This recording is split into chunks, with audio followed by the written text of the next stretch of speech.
So I'm sure to none of your guys' surprise, I didn't end up buying a REV7, but I did end up buying something similar around the same price point that fits my needs better. Let's talk about it. Instead of picking up a Pioneer DJ DDJ REV7, I actually went with a pair of Denon SC 5000Ms.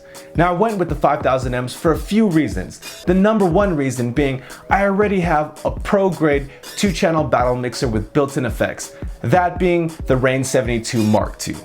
Secondly, the SC 5000Ms have standalone capability, meaning I don't need to plug in a laptop to be able to use the units. I can either plug in a USB flash drive or an SD card, or even connect via Wi-Fi to streaming services such as BeatSource, Beatport, SoundCloud, and Tidal.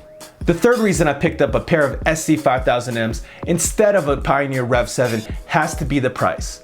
Now the 5000Ms aren't a new piece of gear, and there's actually a newer version, the SC 6000M, which has a bigger display and bigger platter.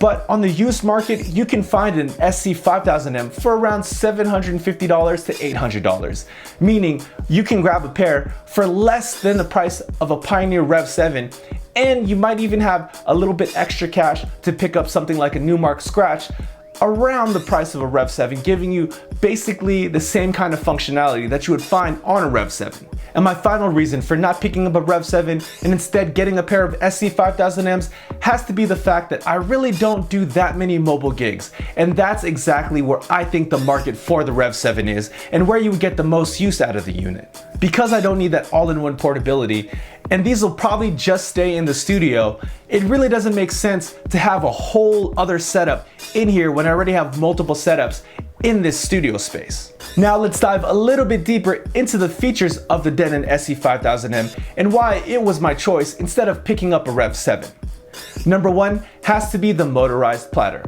Now if you didn't know, Denon is actually owned by the same parent company as Rane, and the motorized platter system in the SC 5000M is the exact same you would find in a Rane 12.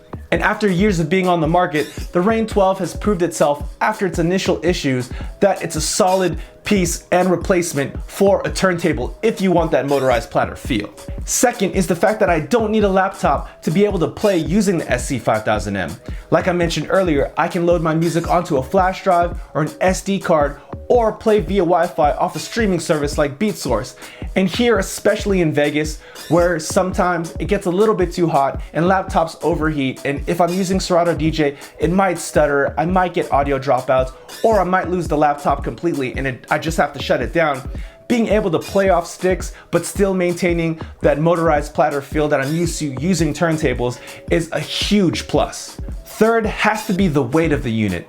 Picking up one of these, even with the motorized platter system in it, it's really light.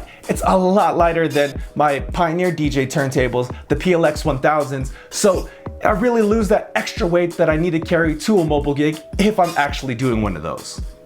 Now my next reason that goes along with being able to play off of a flash drive or an SD card or off of Wi-Fi has to be the fact that the SC 5000M actually have dual output, meaning I can play two decks just using one unit. Using the layer button on the deck, I can switch between two different tracks and mix them independently. So if I do need a dual mobile, I don't need to take both SC 5000Ms out and my mixer. I can just take one, my mixer, and I'm still able to mix two separate decks using just one unit, which saves me on even more weight.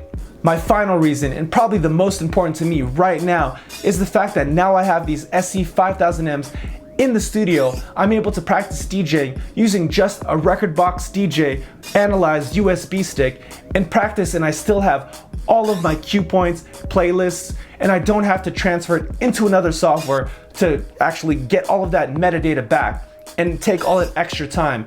These SC 5000Ms and pretty much any other Engine Prime enabled piece of hardware from Denon DJ, or now they have even a Numark unit that has Engine Prime.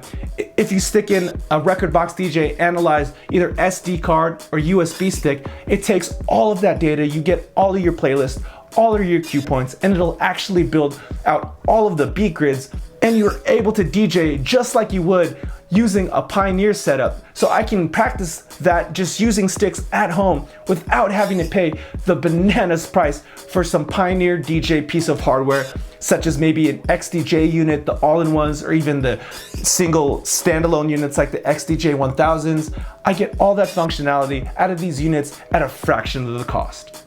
Now, the best piece of advice that I can give any DJ when it comes to equipment purchases is to make sure you buy something that fits your needs and your budget. Now, I did have enough cash to pick up a REV7, but it really didn't fit my needs and what I needed another piece of gear for. Now, these Denon SC5000Ms fit that a bit better for me, as I already have a 2-channel battle mixer with built-in effects and Serato DJ built in. Having a whole setup would just take up more room in my studio, and I really don't do mobiles like that, so I wouldn't need to lug it out to gigs and save weight and space in that way. Now, please don't think I'm bashing the REV7 in any way. I got a chance to play on it for a few hours at a gig, and I did like it. It did the job fine, but it just doesn't fit my needs and what I need in a new piece of gear. But again, that might not be the case for you, and it's up to each and every DJ to really sit down and really think about if another piece of gear fits their needs and their budget. Now, for the question of the day, what's a new piece of gear that you just picked up or that you're thinking of picking up? Go ahead and leave that down in the comments below. I'd love to hear what you guys have to say. And as always, if you found this video useful, please be sure to give this video a thumbs up, as it really helps with the YouTube algorithm to get this video out to as many DJs as possible. Also, I started a Discord community where you can find exclusive content, and the link for that's down below in the description as well. Now, if you're looking for more DJ related content, be sure to click right here. And if you haven't already, be sure to click right here to subscribe to this channel. See you guys in the next one.